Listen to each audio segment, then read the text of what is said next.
In the previous class, we have studied about how can we prevent or how can we control the soil erosion, about water resources and how the water is distributed, fresh water is distributed across the world.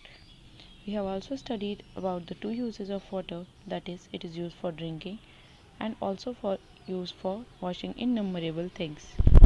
In today's class, we will study about the other uses of water, that is in the field of agriculture to producing hydroelectricity and also in industries.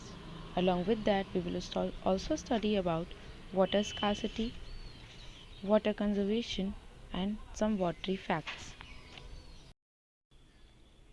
Water uses. In agriculture, nearly 70% of water is used and it is mainly for irrigation purpose. The main issue is that farmers are withdrawing water at a faster rate than it is being replenished. It is estimated that 3 cubic meters of water is required to produce 1 kg of rice.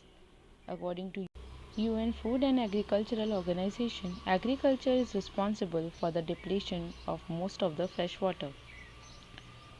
Agriculture जो हमारी खेती है उसमें हमारा around 70% जो है water use होता है, वो भी सिंचाई के लिए हम यूज़ करते हैं, इरिगेशन पर्पज़ के लिए यूज़ करते हैं। मेन इशू ये है कि जो फार्मर्स हैं वो वाटर को इतनी ज़्यादा तेज़ी से यूज़ करते हैं जितना कि हम उसको वापस से रीस्टोर करते हैं या रीस्टॉक करते हैं। ये एस्टिमेट किया जाता है कि अगर हमें 1 kg राइस को प्रोड्यूस करना है तो उसके लिए 3 क्यूबिक मीटर्स ऑफ वाटर की रिक्वायरमेंट होगी। UN फूड और एग्रीकल्चर ऑर्गेनाइजेशन FAO ने बताया है कि एग्रीकल्चर जो है वो रिस्पॉन्सिबल है for the depletion of water, means जो कमी हो रही है उसके लिए एग्रीकल्चर मोस्ट ऑफ जो ज़्यादातर फ्रेश वाटर हमारा डिप्लीट हो रहा है उसके लिए एग्रीकल्चर रिस्पॉन्सिबल है। Hydro electricity, large scale river valleys projects that provide water for irrigation also generate hydroelectricity and control flood waters. Hydroelectricity is used across the world and it accounts for about 19% of the total electricity production. These projects construct large dams across rivers. In all, there are 45,000 dams in the world. Canada is the largest producer of hydroelectricity, followed by the US and Brazil. जो बड़े बड़े river वाली projects होते हैं वो ना सिर्फ हमें वाटर प्रोवाइड करते हैं सिंचाई के लिए, इरिगेशन पर्पस के लिए, बट साथ ही साथ वो हाइड्रो इलेक्ट्रिसिटी मीन्स जो पानी की हेल्प से जो इलेक्ट्रिसिटी होती है उसको भी जनरेट करते हैं और जो बाढ़ का पानी होता है उसको भी कंट्रोल करते हैं। हाइड्रो इलेक्ट्रिसिटी का यूज़ पूरे वर्ल्ड में हो रहा है और जो 19% जो इलेक्ट्रिसिटी का प्रोडक्शन है, अगर हम ऑल अक्रॉस द वर्ल्ड बात करें तो वो हमें हाइड्रो इलेक्ट्रिसिटी से मिलती है। ये जो प्रोजेक्ट्स होते हैं इसमें इसके जो हाइड्रो इलेक्ट्रिसिटी के प्रोजेक्ट होते हैं उसमें बड़े बड़े डैम्स बनाए जाते हैं और अगर हम बात करें पूरे वर्ल्ड में तो टोटल जो है 45,000 जो है वो डैम्स अवेलेबल हैं। और कनाडा सबसे ज़्यादा मतलब कनाडा सबसे लार्जेस्ट प्रोड्यूसर है अगर हम हाइड्रो इलेक्ट्रिसिटी की बात करें। Hydro electricity provides cheap power. It also helps to reduce greenhouse gases. However, these projects have had a negative impact on environment. Large dams have led to loss of forests, wildlife and biodiversity. Hundreds of people have been displaced. Soil have been degraded by continuous irrigation and salinization.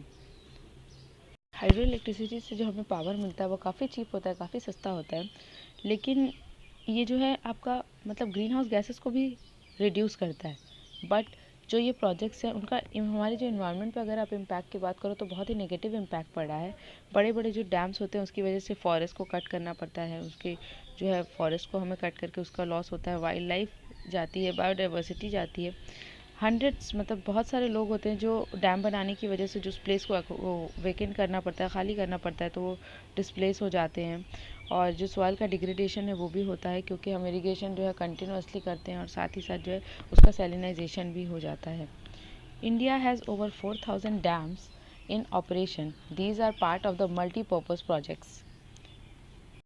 The Hirakud project in Odisha, the Bhakra Nagal in Punjab, the Damodar Valley project in Bihar and West Bengal, the Tungabhadra project in Andhra Pradesh and Karnataka, and the Rihan project in Uttar Pradesh are a few of the multi-purpose projects in India.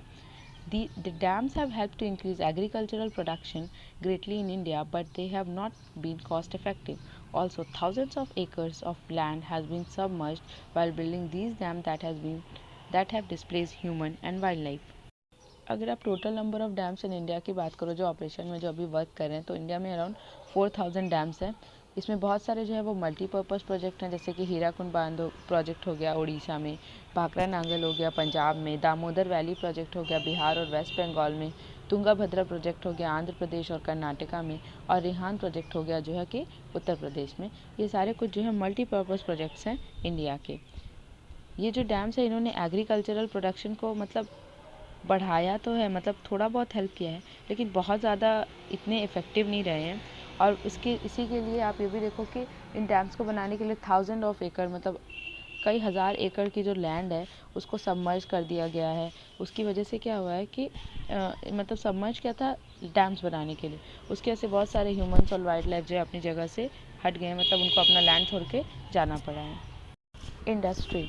The use of water by industry varies with the level of development. That is the reason why USA, Canada and Russia display higher use of water for industry than for agriculture. The world average water usage is about 22% for industry. Developed countries use on an average around 59%, while less developed countries use about 8% of the total available water. Industries contribute to water pollution too. It is believed that developing countries dump about 70% of their untreated industrial waste into water bodies. अगर हम industrial level पे बात करें तो जो water है, water का use industry में कितना हो रहा है ये उस पर डिपेंड करता है कि वहाँ का लेवल ऑफ डेवलपमेंट क्या है। यही रीज़न है कि जो यूएसए, कनाडा और रशिया हैं ये बहुत ज़्यादा वाटर का यूज़ करते हैं इंडस्ट्रियल पर्पज़ के लिए एज़ कम्पेयर टू एग्रीकल्चर। और जो वर्ल्ड का जो टोटल वाटर यूजेज है वो अबाउट 22% है इंडस्ट्री के लिए, और जो डेवलप कंट्रीज़ हैं वो एक एवरेज में जो है 59% जो है वो यूज़ करती हैं, और जो लेस डेवलप्ड कंट्रीज़ हैं वो 8% टोटल अवेलेबल वाटर को यूज़ करती हैं। इंडस्ट्रीज़ की वजह से भी वाटर पोल्यूशन होता है। ये बिलीव किया जाता है कि जो डेवलपिंग कंट्रीज़ हैं वो अपना 70% जो है अनट्रीटेड इंडस्ट्रियल वेस्ट जो है वो वाटर में डंप कर देती हैं। Scarcity of water. Scarcity means shortage. There is enough fresh water to meet the needs of 6 billion people, but it is not distributed evenly. 1 out of every 3 people in the world do not have access to water to meet his or her daily needs. It is not only deserts that lack water. Many areas that with heavy rainfall and fresh water at times face water scarcity. The quality of water and the way water is used and conserved determine the amount of water that is usable. It is a both natural and human made problem. Water scarcity is both natural as well as human made problem. Excessive use is also depleting the water resources. जो around the world जो है वो इतना fresh water है कि वो 6 billion people की need को सेटिस्फाई कर सकता है, लेकिन जस्ट बिकॉज वो इवनली डिस्ट्रीब्यूटेड नहीं है, इसीलिए अगर आप बात करो हर 3 में से एक आदमी को जो है वर्ल्ड में मतलब उनके पास पानी ही नहीं है जिससे कि वो अपनी डेली नीड को पूरा कर सके, जो रोज़मर्रा की ज़रूरतें उनको पूरा कर सके। ऐसा नहीं है कि सिर्फ डेजर्ट्स में ही पानी की कमी होती है, पानी की जो स्कार्सिटी होती है, जो कमी होती है, वो उन जगहों पे भी हो जाती है जहाँ पे बहुत ज़्यादा रेनफॉल होता है, बहुत बारिश होती है, और साथ ही साथ वहाँ पे फ्रेश वाटर भी अवेलेबल होता है। और जो क्वालिटी होती है वाटर की, और साथ ही साथ किस तरह से आप वाटर को यूज़ कर रहे हो और उसको किस तरह से सेव करके रख रहे हो, ये भी बताता है कि मतलब यही हमारे लिए डिसाइड करता है कि जो अमाउंट है वाटर का वो यूजेबल है। ठीक है, वाटर स्कार्सिटी जो है वो नेचुरल भी होती है और ह्यूमन में भी होती है, और जो हम बहुत ज़्यादा पानी का यूज़ कर रहे हैं, जो फ्रेश वाटर उसको बहुत ज़्यादा यूज़ कर रहे हैं, उसकी वजह से जो है वो जो वाटर रिसोर्सेज हमारे पास अवेलेबल हैं वो धीरे धीरे करके डिप्लीट होते जा रहे हैं। Dams are being built to provide water for irrigation and for cities and to produce hydroelectricity. And climate change is drying up many water resources. The continuous population growth is gradually becoming the most important reason for scarcity of water. In addition, water bodies are constantly being polluted by domestic sewage, organic waste, plants, nutrients, toxic chemicals, sediments, heat, oil, and radioactive substances that flow into them. These substances degrade the water such that water no longer remain useful to humans and also disturbs the ecological balance.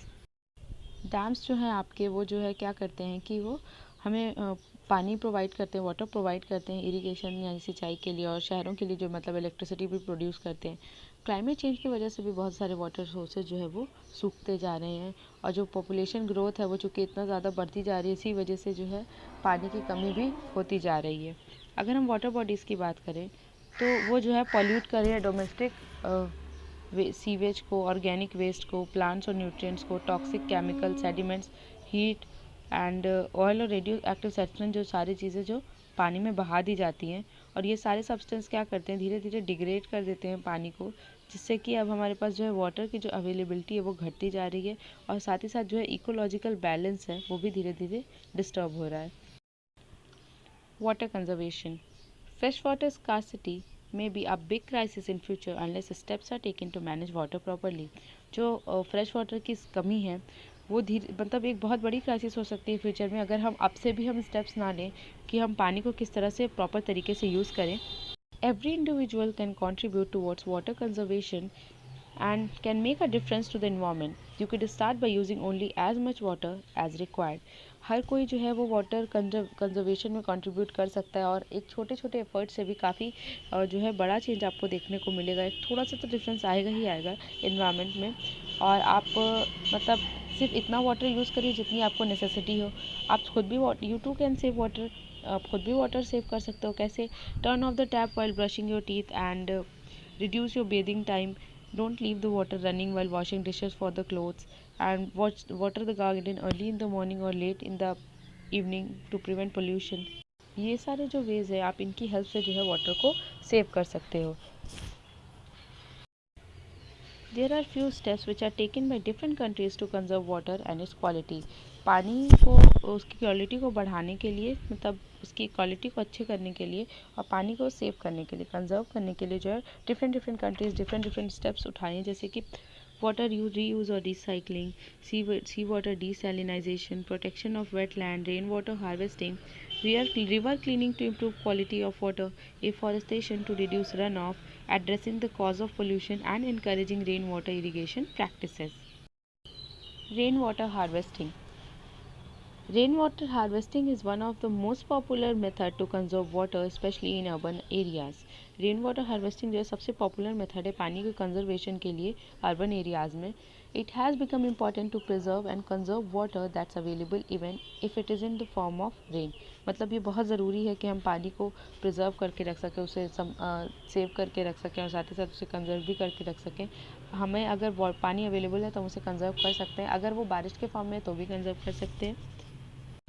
In rainwater harvesting, the rainwater is collected on the roofs of the buildings and then stored underground for later use. This helps in recharging depleted groundwater, raises the declining water table and adds to the existing water supply. It is also environment friendly in urban areas. In rural areas, rainwater harvesting helps in controlling the flood water flowing into the river, which then dry up after the rain stops. The water, when held back, will seep into the ground and recharge the groundwater supply. Rain water harvesting में क्या होता है कि जो पानी होता है बारिश का पानी, उसको हम जो छतें होती है, बिल्डिंग की जो छत होती है वहाँ पे हम कलेक्ट करते हैं, और फिर उसके बाद हम अंडरग्राउंड में स्टोर कर लेते हैं बाद में यूज़ करने के लिए. और ये जो होता है, जो स्टोर्ड वाटर होता है बारिश का, ये क्या करता है, जो ग्राउंड वाटर है, जो हमारा अंडरग्राउंड वाला वाटर है, उसका जो है उसको रिचार्ज करता है, जो धीरे धीरे कम होता जा रहा है, और साथ ही साथ जो है एग्जिस्टिंग जो वाटर सप्लाई है उसको भी ऐड हो जाता है उसमें. और ये बहुत ही इन्वायरमेंट फ्रेंडली होता है. और जो रूरल एरियाज़ होते हैं वहाँ पे जो है रेन वाटर हार्वेस्टिंग का यूज़ करते हैं, वो कंट्रोल करने में करते हैं. जो फ्लड वाटर होता है, जो बाढ़ का पानी होता है, वो रिवर में ना जाए, जो कि जब बारिश रुक जाती है तो उसके बाद जो है वो सूख जाता है. ठीक है. Watery facts. अगर हम वाटरी फैक्ट्स की बात करें, almost 1/5 of the world's population, about 1.2 billion people, live in areas where water is physically scarce. 1/4 of the global population also lives in developing countries that face water shortages due to the lack of sound infrastructure for water supply. अगर हम बात करें पूरे world population की, मतलब 1.2 billion लोगों की, तो जो 1/5 है ना वर्ल्ड पॉपुलेशन का, वो ऐसे एरियाज़ में रहते हैं जहाँ पे फिजिकली जो है वाटर की ऑलरेडी कमी है, पानी की ऑलरेडी कमी है. और अगर आप 1/4 बात करो ग्लोबल पॉपुलेशन का, जो कि डेवलपिंग कंट्रीज़ में रह रही है, वो वाटर शॉर्टेज को फेस कर रही है, क्योंकि वहाँ का जो इंफ्रास्ट्रक्चर है वाटर सप्लाई का वो प्रॉपर नहीं है. Poor quality water can lead to disease such as cholera, typhoid, dysentery and other infections. Water scarcity can also lead to trachoma, eye infection that can lead to blindness, plague and typhus. Means जो poor quality है water की, उसकी वजह से जो है cholera, typhoid, dysentery जैसी भी डिजीज़ेस हो जाती हैं, और कुछ अदर इन्फेक्शंस भी हो जाते हैं. और साथ ही साथ पानी की कमी से जो है ट्रैकोमा एक इन्फेक्शन होता है, जिसकी वजह से ब्लाइंडनेस आ जाती है, आई इन्फेक्शन होता है, प्लैग और थाइफस जैसी डिजीज़ भी हो जा रही हैं। Scarcity of water has led many poor farmers to irrigate their land with wastewater that contain chemicals or disease-causing organisms. जो वो पानी की कमी है उसकी वजह से बहुत से जो गरीब किसान हैं उन्हें मतलब जो है अपना जो लैंड है, जो खेती के लिए जो ज़मीन है उनके पास, उन्हें वो गंदे पानी से मतलब इरिगेट करना पड़ा है, जिसमें क्या बोलते हैं बहुत सारा केमिकल्स और डिजीज़ कॉजिंग ऑर्गेनिजम्स होते हैं। So that's it for today's class. Thank you.